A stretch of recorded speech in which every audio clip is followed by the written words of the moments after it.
আকাশের দিকে তাকিয়ে মাত্র 3 বার সাইয়্যিদুল ইস্তিগফার পাঠ করলে সাথে সাথে আপনার সাথে এমন কিছু কাহিনী ঘটবে যেগুলো দেখার জন্য আপনি মোটেও প্রস্তুত ছিলেন না। প্রিয় দর্শক, আপনি কি চান যে আপনার সাথে সেই কাহিনীগুলো ঘটুক? তাহলে অবশ্যই এই কার্যকরী আমলটি অবশ্যই করে দেখবেন। ইনশাআল্লাহ রব্বুল আলামিনের পক্ষ থেকে বিশেষ ফজিলত আপনাকে দেওয়া হবে ইনশাআল্লাহ।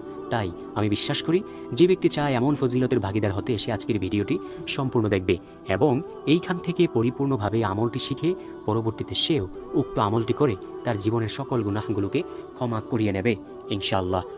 দেখুন প্রিয় দর্শক, আপনাদেরকে যে বললাম সাইয়্যিদুল ইস্তিগফার পড়তে, এই সাইয়্যিদুল ইস্তিগফারের যে কত দাম সেটাকে আপনি জানেন? হয়তোবা আপনি জানেন না। যদি না জেনে থাকেন তাহলে শুনে নিন। নবীজি সাল্লাল্লাহু আলাইহি ওয়াসাল্লাম বলেন, মানুষ মৃত্যুবরণ করে 2 সময়, দিনে অথবা রাতে। আমার কোনো উম্মত যদি সকালবেলা একবার সাইয়্যিদুল ইস্তিগফার পাঠ করে সে যদি সন্ধ্যা হওয়ার আগেই মারা যায় তবে সে জান্নাতি হবে। আবার যদি কোনো উম্মত সন্ধ্যাবেলা একবার সাইয়্যিদুল ইস্তিগফার পাঠ করে সে যদি সকাল হওয়ার আগেই মারা যায় তবে সেও জান্নাতি হয়। সুবহানাল্লাহ। তো প্রিয় দর্শক, আজকের ভিডিওতে 2টি পার্টে আলোচনা করব। প্রথম পার্টে আলোচনা করব আজানের ফজিলত সম্পর্কে, দ্বিতীয় পার্টে আলোচনা করব সেই আমলটি আপনি কিভাবে করবেন সেই সম্পর্কে।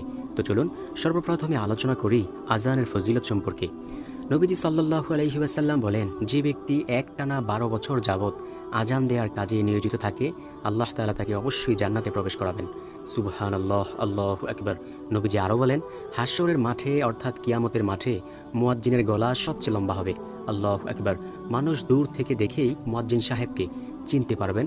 সুবহানাল্লাহ। নবীজি সাল্লাল্লাহু আলাইহি ওয়াসাল্লাম বলেন, মুয়াজ্জিন সাহেব যখন মসজিদের মাইকে আজান দিয়ে দেয় সেই আজানের আওয়াজ যত দূর পর্যন্ত যায় তত দূর পর্যন্ত তাকে ক্ষমা করে দেওয়া হয়। সুবহানাল্লাহ। এবং সেই আওয়াজ যত প্রাণীকুল মাখলুকাত যারাই শোনে সকলেই তার জন্য মাগফিরাতের দোয়া করতে থাকে। আল্লাহু আকবার। এবং যত মানুষ এই আজানের আওয়াজ শুনে নামাজ পড়তে আসলো সকলের সমপরিমাণ নেক মুয়াজ্জিন সাহেবকে দিয়ে দেওয়া হয়। সুবহানাল্লাহ। নবীজি সাল্লাল্লাহু আলাইহি ওয়াসাল্লাম আরও বলেন, আমার উম্মতেরা যদি জানতো আজান দেওয়ার মধ্যে কত বিশেষ ফজিলত নিহিত রয়েছে তাহলে তারা আজান দেওয়ার জন্য লটারির অথবা প্রতিযোগিতার ব্যবস্থা করত। সুবহানাল্লাহ। প্রিয় দর্শক, অথচ আমরা আজান দিতে চাই না। এবার শুনুন আজানের জবাব দেওয়ার কত ফজিলত। নবীজি সাল্লাল্লাহু আলাইহি ওয়াসাল্লাম বলেন, হে উম্মতেরা, মুয়াজ্জিন সাহেব মসজিদের মাইকে যা বলে তোমরাও তা বলো, তাহলে মুয়াজ্জিনের সমপরিমাণ নেক তোমরাও পেয়ে যাইবা। সুবহানাল্লাহ। অর্থাৎ মুয়াজ্জিন সাহেব যত সওয়াব পাবে যখন কোনো মুসল্লি সেই আজানের জবাবটুকু দিবে অথবা যে কোনো লোকই যা আজানের জবাবটুকু দিবে ইনশাআল্লাহ সম পরিমাণ নেক সেও পেয়ে যাইবে। সুবহানাল্লাহ। আজান দেওয়া ও আজানের জবাব দেওয়ার এতটাই ফজিলত। হাশরের ময়দানে যখন মুয়াজ্জিনের মাথার মধ্যে নূরের টুপি পরিয়ে দেওয়া হবে, মুয়াজ্জিনের শরীর থেকে যখন চেহারা থেকে যখন নূরের ফুলকি বের হবে তখন সকল মানুষ দেখে ঈর্ষা করতে থাকবে, হায় রে তার এমন ভাগ্য। যদি আমরা দুনিয়াতে আজান দেওয়ার কাজে নিয়োজিত থাকতাম তাহলে তো আজকে আমাদেরও এই অবস্থা হতো, আমাদেরকেও তো ফেরেশতারা আহলান সাহালান জানাতো। প্রিয় দর্শক, মুয়াজ্জিনের এতটাই সম্মান দিবেন রব্বুল আলামিন হাশরের ময়দানে। তো চলুন, এখন তো আমরা আজানের ফজিলত সম্পর্কে শুনলাম, এবার শুনবো সেই আমলের আলোচনা সম্পর্কে। আমলটি যে আপনি যে করবেন আপনাকে যে আল্লাহ তাআলা এত বিশেষ ফজিলত দান করবেন আপনি কি জানেন প্রিয় দর্শক? এছাড়াও আপনাকে আল্লাহ তাআলা আরও 13টি পুরস্কার দান করেন। নবীজি সাল্লাল্লাহু আলাইহি ওয়াসাল্লাম বলেন, আমার উম্মতেরা যদি বেশি বেশি ইস্তিগফার করতে থাকে আল্লাহ তাআলা তাকে সব সংকট থেকে উত্তরণের ব্যবস্থা করে দেন, সব বিপদ আপদ দূর করে দেন। তার এই আমলের মধ্যে ইখলাসের নূর দান করেন। সুবহানাল্লাহ। সুসন্তানের মাধ্যমে তাকে সাহায্য করেন, তার রিজিকের পেরেশানি আল্লাহ তাআলা দূর করে দেন, ঋণ থেকে বেঁচে থাকার তৌফিক দান করেন, শয়তানের কুমন্ত্রণা ওয়াসওয়াসা থেকে বেঁচে থাকার তৌফিক দান করেন। প্রিয় দর্শক, ইস্তিগফারের এতটাই দাম।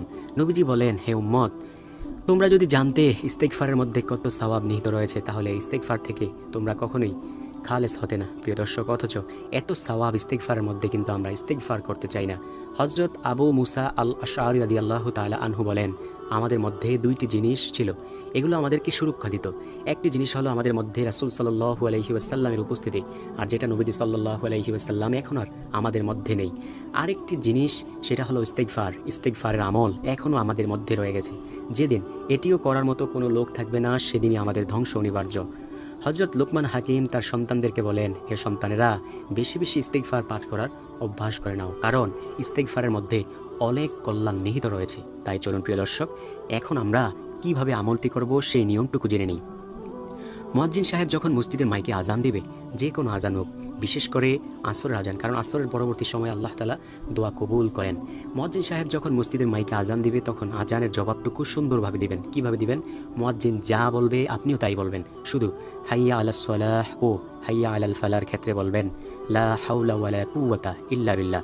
এটা বলার পর তারপর সর্বপ্রথম নবীজি সাল্লাল্লাহু আলাইহি ওয়াসাল্লামের উপর সবচেয়ে সংক্ষিপ্ত দরুদ, দামি দরুদ সাল্লাল্লাহু আলাইহি ওয়াসাল্লাম কয়েকবার পাঠ করবেন, যতবার আপনার মনে চায়। পাঠ করার পর এইবার আকাশের দিকে তাকিয়ে মাত্র 3 বার সাইয়্যিদুল ইস্তিগফার ইখলাস নিয়ে পাঠ করবেন। সাইয়্যিদুল ইস্তিগফার হলো আল্লাহুম্মা আনতা রব্বি লা ইলাহা ইল্লা আনতা খলাকতানি ওয়া আনা আবদুকা ওয়া আনা আলা আহদিকা ওয়া ওয়াদিকা মাস্তাতাতু আউযু বিকা মিন শাররি মা সানাতু আবউ লাকা বিনি'মাতিকা আলাইয়া ওয়া আবউ লাকা বিযামবি ফাগফিরলি ফাইন্নাহু লা ইয়াগফিরুয যুনুবা ইল্লা আনতা। এটাই হলো সাইয়্যিদুল ইস্তিগফার।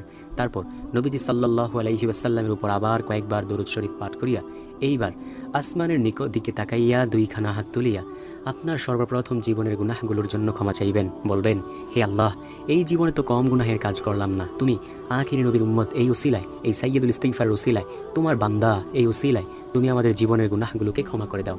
ইনশাআল্লাহ রব্বুল আলামিনের পক্ষ থেকে জীবনের গুনাহগুলো